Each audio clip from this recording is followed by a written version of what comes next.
Hello प्रिय विद्यार्थियों good morning. आज हम तुलनात्मक राजनीति का एक महत्वपूर्ण टॉपिक संरचनात्मक कृत्यात्मक विश्लेषण यानी स्ट्रक्चरल फंक्शन एनालिसिस के बारे में बात करेंगे, जो गैब्रियल आमंड और जीबी पावेल, इसे आमंड और पावेल सिद्धांत के नाम से भी जाना जाता है।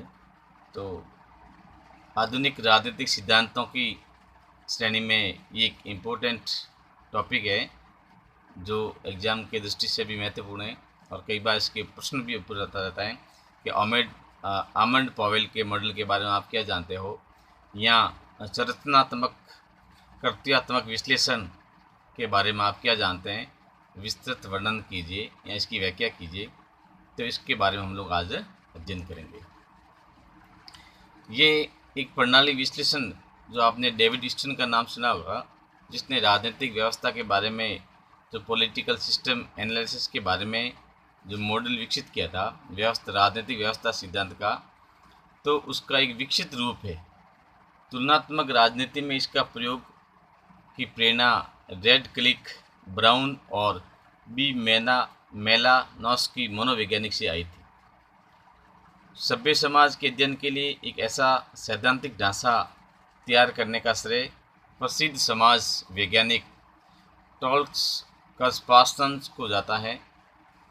राजनीति विश्लेषण के लिए इस उपागम का उपयुक्त सैद्धांतिक ढांचा गैब्रियल आमंड ने विकसित किया था, इसलिए इस ढांचे का जो नाम है इनके नाम से ही संस्थित है।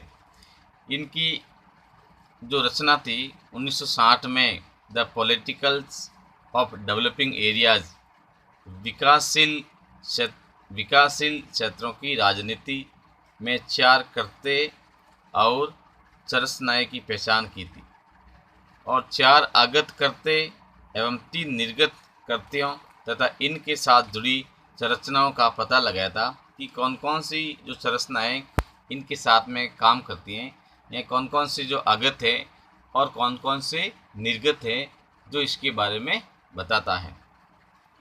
तो राजनीतिक प्रणाली के इस प्रतिष्ठ का विस्तृत निरूपण गैब्रियल आमंड और जीबी पावेल की संक्षिप्त पुस्तक कंपैरेटिव पॉलिटिक्स डेवलपिंग अप्रोच अर्थात तुलनात्मक राजनीति विकासात्मक उपागम, जो 1966 में के अंतर्गत प्रस्तुत की गई थी, और उस पुस्तक में इन्होंने इस प्रकार से इसमें बताने का प्रयास किया है।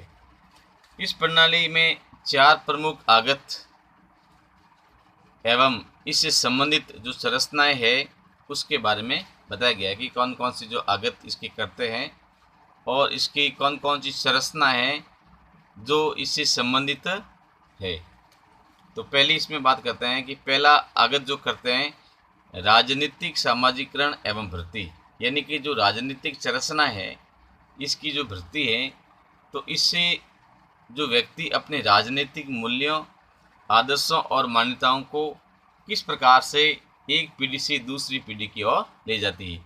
यानी कि पहला इसका आगत करते हैं कि राजनीतिक जो भर्ती है या राजनीतिक जो सामाजिकरण है, किस प्रकार से राजनीतिक सामाजिकरण में एक पीढ़ी से दूसरी पीढ़ी में उस प्रकार की जो राजनीतिक संस्कृति है वो एक धारा के रूप में आगे से आगे बढ़ती जाती है, या किस प्रकार से राजनीतिक व्यवस्था में नए लोगों का जो प्रवेश होता है उसकी भर्ती प्रक्रिया कैसे की जाती है। तो इसके कौन कौन से टूल्स है इसके बारे में हम देखते हैं। तो राजनीतिक जो संरचनाएं होगी इसमें जैसे परिवार है, परिवार में एक पीढ़ी से दूसरी पीढ़ी तक किस प्रकार का एक राजनीतिक संस्कृति का जो विकसित होता है और उसके माध्यम से किस प्रकार से उसका एक सामाजिकरण होता है। मित्र मंडली है, मित्रों के साथ में किस प्रकार से राजनीतिक चर्चाएँ की जाती हैं। शिक्षण संस्था है, बड़े बड़े समूह है, धार्मिक संगठन है, गैर राजनीतिक समूह है और जनसंचार के जो साधन है, ये समस्त प्रकार की जो राजनीतिक इसमें पहली जो आगत करते हैं इसकी श्रेणी में आते हैं। जहाँ हम इसमें भर्ती की बात करते हैं तो नए सदस्य बनाना, यानी कि राजनीति में नए मेंबर्स है उसको इनवाइट करना, पुरानों की जगह पर नए सदस्य नियुक्त करना, यानी कि संगठनात्मक जो फेरबदल किया जाता है। जो पुराने व्यक्ति होते हैं उसके स्थान पर युद्ध को या नए लोगों को किस प्रकार से नियुक्त करना है या उससे कैसे जगह देनी है, और मतदाताओं का समर्थन प्राप्त करना, नए नए मतदाताओं को इसके साथ में जोड़ना है, राजनीतिक दलों के जो संगठन है उसके पदों को भरना है। तो इस प्रकार भर्ती के माध्यम से किस प्रकार से राजनीतिक जो सामाजिकरण है इसको बढ़ावा दिया जाता है। तो ये इसका पहला आगत करते हैं कि राजनीतिक सामाजिकरण एवं भर्ती। दूसरा इन्होंने आमंड और पावेल ने जो करते बताया वो है हित स्पष्टीकरण। हित स्पष्टीकरण ने आगत है। इसमें कहते हैं कि लोगों के विचार, अभिवृत्तियों, मान्यताओं तथा अधिमान्यताओं को राजनीतिक प्रणाली के प्रति निश्चित मांगों के रूप में व्यक्त करना। किस प्रकार से हम देखते हैं कि लोगों के विचार क्या हैं, उस लोगों की अभिवृत्तियाँ क्या हैं, लोगों की मान्यताएं क्या है, इसके बारे में एक निश्चित जो उनकी जो मांग होती है उस मांग के अनुसार आगे सरकार को या इस प्रकार से किस प्रकार से उस संरचनात्मक ढांचे में किस प्रकार से काम किया जाता है, तो जिससे कि लोगों के हित स्पष्ट हो जाए कि वास्तव में जो पब्लिक है उसकी जो नीड क्या है और उस नीड के अनुसार किस प्रकार से आगे जो पॉलिसी बनाई जाती है। तो इसमें हित स्पष्टीकरण है। इसमें जो संरचना की जहाँ बात करते हैं, स्ट्रक्चर की जहाँ बात करते हैं, तो इस हित समूह के अलावा भी जैसे राजनीतिक दलों के जो अलग अलग विभिन्न प्रकार के जो कार्यक्रम हैं, उनके चुनाव अभियान है, चुनाव घोषणा पत्र हैं, जनसंचार के जो साधन हैं, किस प्रकार से इन जनसंचार के साधनों के द्वारा या अपने राजनीतिक दलों के माध्यम से किस प्रकार से अधिक लोगों को किस प्रकार से इस रचना में हिस्सा बनाया जा सकता है, या लोगों का जो राजनीतिक जो सामाजिकरण है वो किस प्रकार से किया जाता है। तो ये दूसरा जो इन्होंने आगत जो करते बताया है, उन्होंने कहा कि हित स्पष्टीकरण, यानी कि इसमें लोगों का जो इंटरेस्ट है वो किस प्रकार से इंटरेस्ट किया जा सकता है। इसमें तभी किया जा सकता है जब उनको उनकी मांग के अनुरूप या उसकी जो अभिवृत्तियाँ हैं, इंटरेस्ट हैं, उसके अनुसार किस प्रकार से उसकी मांग को सुनी जाती हैं। तो ये शब्द इसमें आता है हित स्पष्टीकरण। तीसरी बात वो कहते हैं हित समूहन। हित समूहन यानी कि ये तीसरे प्रकार का जो आगत हैं जो इसमें आमंड और पावेल ने इसमें समझाने का प्रयास किया है। वो कहता है कि विभिन्न समूहों की जो मांग है उस मांग को जुटाने का प्रयास करना, राजनीतिक जो सत्ताधारियों का जो ध्यान है उसकी ओर आकर्षित करना, दबाव डालना, सरकार को कार्य करने के लिए मजबूत करना, ये हित समूह का काम है। यानी कि इंटरेस्ट जो होता है, हित विभिन्न जो समूह होता है उन समूह की जो मांग है वो गवर्नमेंट के समक्ष रखी जाती है।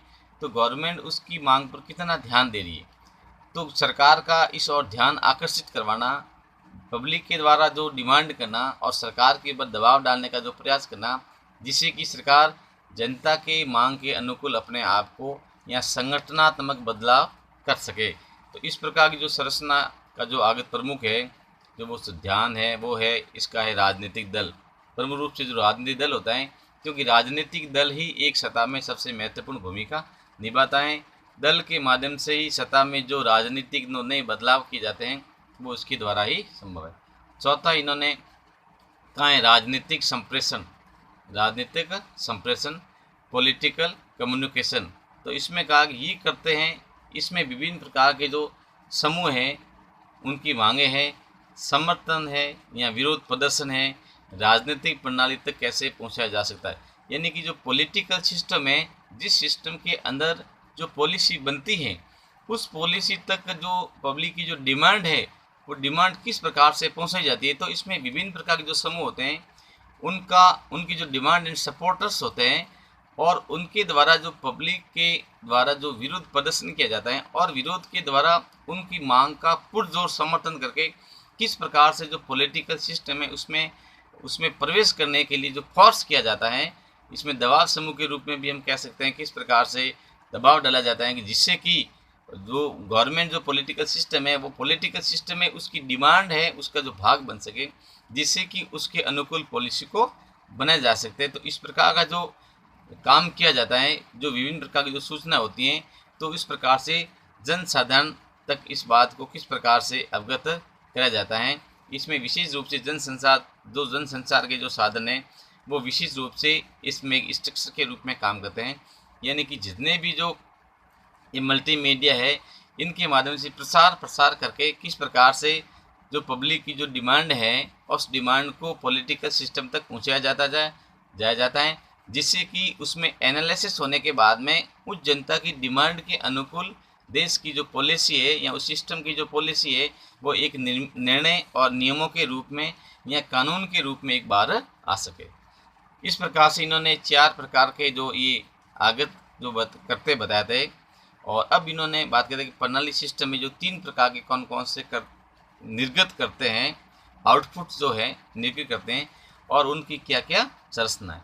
तो इसमें बताया कि इन्होंने कहा कि जो 3 प्रकार के, तो उसमें कहा पहला है नियम निर्माण, रूल मेकिंग जो है। अब रूल मेकिंग जो सबसे महत्वपूर्ण भाग है, जो पॉलिटिकल सिस्टम है, जनता के द्वारा जितनी प्रकार के जो दबाव या जो डाले जाते हैं, तो उसमें जो ये विधायिका होती है जहाँ पे कानून का निर्माण किया जाता है, तो सबसे पहले वहाँ फिल्टर्स होकर के उसमें विधायिका का जो इसमें महत्वपूर्ण जो निर्गत करते हैं, जो क्योंकि कानून बनाने का काम वही करती हैं। दूसरा निर्गत इसमें नियम अनुप्रयोग यानी रूल एप्लाइज, यानी रूल को किस प्रकार से एप्लीकाइज किया जाता है, उसको किस प्रकार से प्रयोग किया जाता है या क्रियान्वित किस प्रकार से किया जा सकता है, इसको कैसे अप्लाई किया जाएगा। तो ये जो काम है ये कार्य में है कार्यपालिका का। तीसरा इसका महत्वपूर्ण जो है निर्गत करते हैं वो है इसमें नियम अधिनिर्णय यानी कि रूल एडजस्टिफिकेशन, यानी कि न्यायपालिका का काम है। ये काम जुडिशरी का काम है कि वास्तव में जो रूल बना हुआ है वो रूल पब्लिक इंटरेस्ट में है या नहीं है, अधिक लोगों के हितों को प्रभावित कर रहा है या नहीं कर रहा है, या कुछ लोगों को या किसी विशेष वर्ग को ही फायदा पहुंचा रहा है। तो इस प्रकार की जो रूल या जो कानून बनाया जाता है, इसका जो एनालिसिस किया जाता है, ये काम है वो ये न्यायपालिका का काम है। तो इस प्रकार से आमंड और पावेल जो 3 प्रकार के जो करते बताते हैं। और हम आधुनिक जो कंट्रीज है, आधुनिक जो राजनीतिक व्यवस्था है, इसमें भी जो सरकार के महत्वपूर्ण जो 3 अंग हैं, व्यवस्थापिका, कार्यपालिका और न्यायपालिका। तो इस प्रकार के जो तीनों अंग हैं ये एक निर्गत कर्ते के रूप में इन्होंने बताए हैं।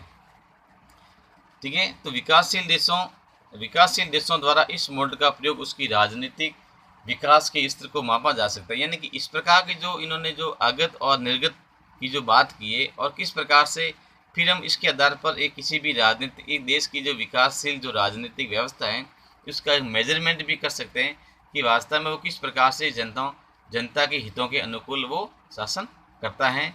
अतः आमंड का ये विश्लेषण एक विकासात्मक उपागम है। इसकी भी कुछ कमियां भी, कुछ आलोचकों ने इसकी कमियां भी बताई हैं कि इसमें कुछ कमियां भी पाई जाती हैं, जैसे सामाजिक परिवर्तन को बढ़ावा नहीं है।